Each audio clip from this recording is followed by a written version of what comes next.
ప్రభుత్వ వైద్య కళాశాలలు పీపీపీ పద్ధతిలో నిర్వహిస్తే ప్రజలకు తీవ్ర నష్టం కలుగుతుందని ఏయూ విశ్రాంత ఆచార్య కేశలం ఆందోళన వ్యక్తం చేశారు. People for India Visakhapatnam forum ఆధ్వర్యంలో అల్లూరు విజ్ఞాన కేంద్రంలో ప్రభుత్వ వైద్య కళాశాలలు పీపీపీ పరం ప్రజలకు నష్టం అన్న అంశంపై రౌండ్ టేబుల్ సమావేశం జరిగింది.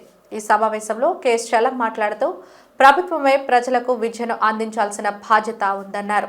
ఆ బాధ్యత నుండి తప్పించుకునేందుకు రాష్ట్రంలోని కూటమి ప్రభుత్వం ప్రయత్నించడాన్ని తప్పుపట్టారు. ప్రభుత్వమే వైద్య కళాశాలలు నిర్వహిస్తే సామాన్య మధ్యతరగతి విద్యార్థులకు కూడా విద్య అందుబాటులో ఉంటుందన్నారు. వైద్య కళాశాలను పీపీపీ పరం చేస్తే విద్య కూడా వ్యాపారంగా మారే ప్రమాదం ఉందని ఆందోళన వ్యక్తం చేశారు. దీన్ని దృష్టిలో పెట్టుకుని వైద్య కళాశాలలను రాష్ట్ర ప్రభుత్వమే నిర్వహించాలని చలం డిమాండ్ చేశారు. ఈ కార్యక్రమంలో పీపుల్ ఫర్ ఇండియా ఫారం ప్రతినిధులు, విద్యార్థి సంఘాల నాయకులు పాల్గొన్నారు. సమస్య ఏమిటంటే కేంద్ర ప్రభుత్వం ఒక స్కీమ్ పెట్టింది. ఆ స్కీమ్ ద్వారా డిస్ట్రిక్ట్ హాస్పిటల్స్, మెడికల్ కాలేజీలు ఏర్పాటు చేయాలనే ఉద్దేశంతో ఒక స్కీమ్ పెట్టారు. దాని ప్రకారం కొంత ఆ స్కీమ్ డీటెయిల్స్ కూడా అన్ని రాష్ట్రాలకు ఇచ్చారు.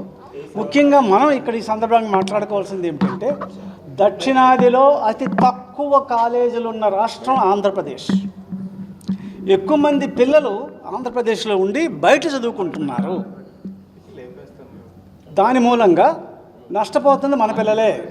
కాబట్టి ఈ 17 కాలేజీలకి సంబంధించి ఆల్రెడీ కొంత దగ్గర 2,000 కోట్ల రూపాయలు గత ప్రభుత్వం ఖర్చు చేసిందని పత్రికలో చదువుతున్నాయి. అంచేత ఈ 17 కాలేజీలకి సంబంధించి కూడా ఆల్రెడీ భూమి సేకరణ జరిగింది, ప్రారంభం కూడా జరిగింది, వర్క్ జరుగుతోంది. ఈ సందర్భంలో ఈ స్టేజ్లో వాటిని ప్రైవేటైజ్ చేయడం న్యాయం కాదు. కారణం ఏమిటంటే, ఈ కాలేజీల్లో ప్రైవేటు సీట్ అయితే ఏడాదికి 50 లక్షలు, అంటే 5 ఏళ్లలో 2.5 కోట్లు.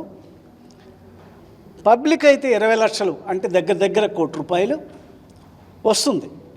ఒక 200 సీట్లు ఉన్నటువంటి ఒక మెడికల్ కాలేజీలో మొదటి ఏడాదే మీరు పెట్టిన 400 కోట్ల రూపాయలు వచ్చేస్తాయి. అందులో ఆల్రెడీ నువ్వు ఇన్వెస్ట్ చేసేసి ఉన్నావు.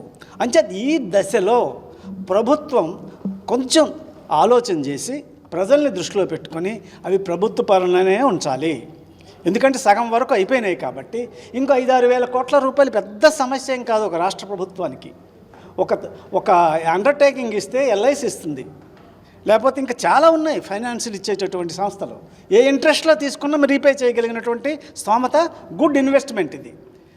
తీరా చేస్తే అది ఏమున్నాయి, ఆ అగ్రిమెంట్లో చేసినటువంటి స్కీమ్లో ఈ భూమి ఏదో ప్రభుత్వం పరనే ఉంటుంది. ఎందుకంటే హెల్త్ సెక్టర్ ప్రభుత్వంది, రాష్ట్ర ప్రభుత్వంది. కాబట్టి భూమి ప్రభుత్వందే. కాబట్టి ఆ భూమి చూపించైనా బ్యాంకుకు డబ్బులు ఇస్తాయి. దీనికోసం నా యొక్క అభిప్రాయం ఏమిటంటే, రాష్ట్ర ప్రభుత్వం ఒక ఏజెన్సీని, ఒక ఐఏఎస్ ఆఫీసర్ని వేసి ఒక మిషన్ మోడ్ పెట్టి ఈ 17 కాలేజీలు కట్టి దీంట్లోకి డెవలప్మెంట్లోకి వచ్చే వరకు కూడా ఒక 5 ఏళ్ళు ఒక మిషన్ మోడ్ పెట్టి, ఇంకో ఆయనకి రాష్ట్ర ప్రభుత్వం జీతాలు అవి ఇచ్చి కావాల్సిన పెట్టేసేసి ప్రభుత్వమే చేసుకుంటే ప్రభుత్వానికి డబ్బు వస్తుంది. ప్రభుత్వానికి ఎంత డబ్బు వస్తుంది అంటే, ఈ కాలేజీల ఫీజుల మూలంగా వచ్చే డబ్బుని మళ్ళీ ప్రభుత్వం ఫ్రీగా వైద్యం అందించడానికి కూడా సరిపోయేటంత డబ్బు ఈ కాలేజీల మూలంగా వస్తుంది. ఇది గుడ్ ఇన్వెస్ట్మెంట్. కాబట్టి ప్రభుత్వమే చేయాలి, ప్రభుత్వం తరఫునే కాలేజీ నిర్వహించాలి. మనం తెలుగు వాళ్ళని ఆదుకోవాలి. ఎందుకంటే నీట్ వచ్చిన తర్వాత కూడా మనం కర్ణాటకలో లేకపోతే తెలంగాణకి వెళ్ళినా కూడా మన పిల్లలకు వచ్చేది 15%. మనకు ఎక్కువ కాలేజీలు ఉంటే మన పిల్లలకి ఎక్కువ సీట్లు వస్తాయి, మనం బాగుపడతాం.